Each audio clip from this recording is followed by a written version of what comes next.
And breweries aren't the only ones benefiting from Brazil's economic rebound. So too are retailers. Retail sales in Brazil rose almost 2% from the previous month, above expectations, and are more than double the rate 1 year ago. Brazil's real rallied on that news, and its Bovespa stock index climbed for the second day on rising commodity prices. Joining us right now is Doug Smith. He's chief economist for the Americas over at Standard Chartered Bank. So, Doug, let's talk about Brazil. Where are we in terms of their economy? Well, we're pretty positive on Brazil, in fact, and we think it's going to be the first country in Latin America to come out of the world slowdown. For a while, we've been looking for positive growth this year. We expect 0.6%, which is a bit more than consensus. And the central bank has been aggressive in cutting rates. The federal government has been injecting cash into the economy and coming up with incentives to buy cars and durable goods. And this was quite a change from some years ago, where Brazil would be hurt considerably by the financial crunch. This time they have a lot more flexibility in order to have pro-cyclical measures in order to keep the economy going during these times. Why does Brazil come out of this first? Why do you think Brazil leads out of this recession? Well, there's a few reasons.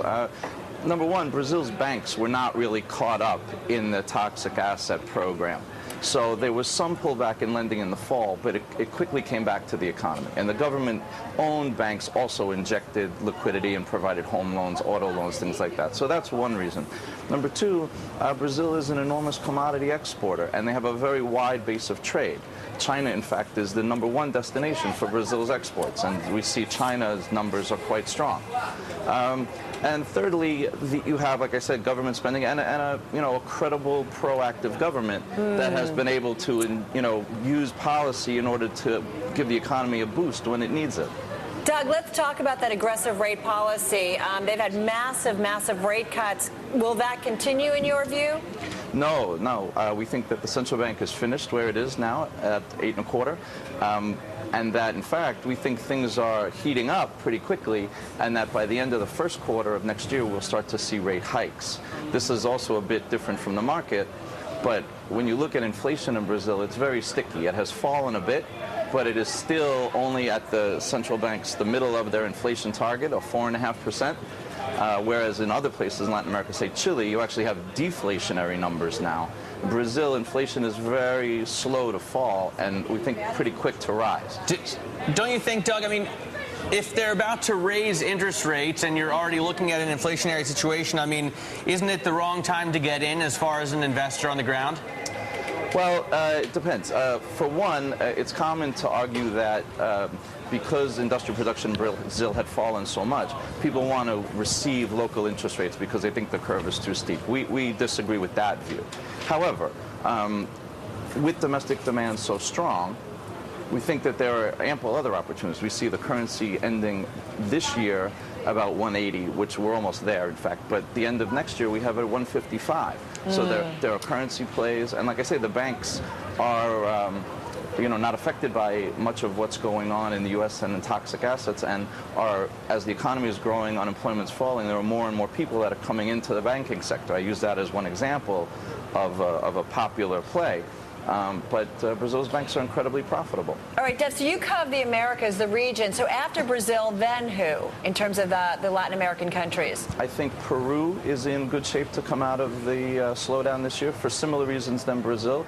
Very credible policy, the ability to spend money and cut interest rates to boost the economy. And, a considerable export base, largely geared toward Asia, which is a big boost on the commodity side.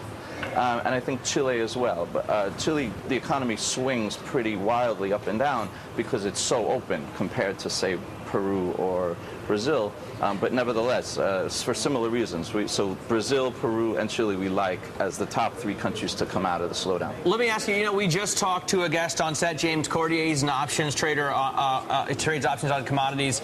He thinks the bottom will fall out as far as the optimism that's driven commodities prices so high. Doesn't that kill Chile, Peru, Brazil? Aren't these economies really based on the commodities as well as the markets? Well, yes and no. Brazil Brazil growth is driven by domestic factors. Now, mining and things are part of that, but consumption is a large part of what drives Brazil. The high commodity prices help them on the trade side, so it gives them a trade surplus, which allows them to build reserves and lower vulnerabilities. But they don't have net trade does not have a positive contribution to Brazil's growth because they also import a lot. So but how much of the Bovespa is made up of commodities producers? A considerable amount. More than half. Yes, that's right. So that has to be, I mean, I'm not saying this is going to happen, that we'll see commodities prices come down, but if commodities prices tank, then South America is in a world of hurt as far as stocks are concerned.